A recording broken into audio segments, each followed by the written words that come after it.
Mga boss, dalang ko lang yung may anak na pusa. Kain nyo, saka tubig. Umain ka dito.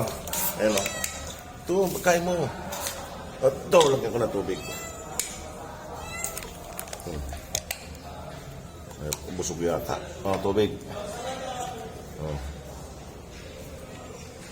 Mamaya kainin niya yan. Lagay ko lang sa gilid.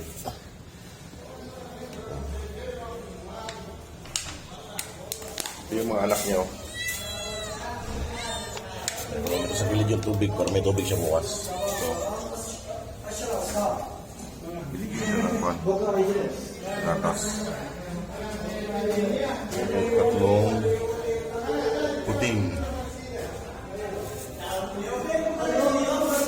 Kaya mga boss, kumakain na siya. Kasi nga mga boss, dinaan ko lang at papasok ako.